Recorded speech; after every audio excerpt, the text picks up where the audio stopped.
एक दूर दुराज रियासत के छोटे से गांव नूरपुर में रहमत नाम का एक गरीब मगर निहायत मेहनती और ईमानदार किसान रहता था। इसकी जिंदगी इसकी बीवी सलमी और 2 बीघा जमीन के गर्द रहमत खेत की मंडेर पर बैठा मिट्टी को हाथ में लेकर बोला, फसल अच्छी हो गई ना सलमी, तो तेरी दवा में कभी कमी नहीं आने दूंगा।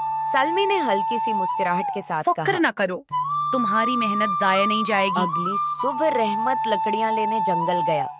जैसे ही उसने कुल्हाड़ी उठाई,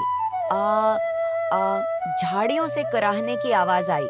रहमत दौड़कर वहां पहुंचा। एक जख्मी किता कांटों में फंसा हुआ था, पूरा जिस्म लहोलहान। किसने ये हाल किया? रहमत ने अपना रुमाल फाड़ा और उसके जख्म बांधने लगा। इसी लम्हे एक सफेद दाढ़ी वाला फकीर, हर इंसान में इतनी रहमदिली नहीं होती किसान। फकीर ने हाथ उठाया, रोशनी चमकी और कुत्ते के जख्म भर गए। ये अब तुम्हारा कर्जदार है, कहकर फकीर गायब हो गया। किता उठा और बोला, आज से मेरा नाम काजो है और मैं तुम्हारा साथी हूँ। रहमत के कदमों तले जमीन निकल गई। तू बोल सकता है? ये क्या है रहमत? डर मत, ये अल्लाह की तरफ से वक्त गुजरने लगा। काजू खेत में मदद करता, रात को पहरा देता और सलमी की दवा का ख्याल रखता। गांव में चर्चे फैल गए।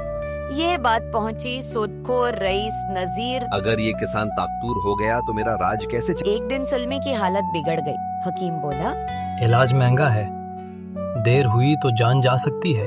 रहमत का सारा पैसा खत्म हो गया। काजू बोला, रिश्तेदारों से मांग लो। सब ने मुना मोड़ लिया। मजबूरन रहमत रईस नजीर के पास गया। 50% सूद और जमीन गिरवी। काजू गुस्से में ये जुल्म है।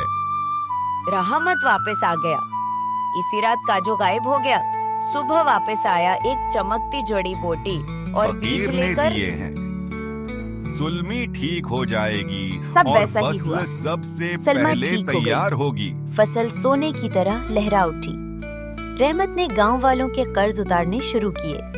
रईस नजीर पागल हो गया। उसने गंडे भेजे। खेत में हमला हुआ। रहमत बच सकता था, मगर काजू आगे कूद गया। सच्ची रिफाकत जान मांगती है। काजू की सांसें थम गईं। इसी वक्त फकीर जाहिर हुआ। नजीर और गंडे राख बन गए। रहमत ने उसी खेत में काजू की याद में एक पौधा लगाया। आज वो साथी दरख्त कहलाता है। रहमत ने कहा, कभी कभी सच्चा साथी इंसान नहीं होता, वो एक जानवर भी हो सकता है जो बेलौस मोहब्बत और कुर्बानी सिखा दे।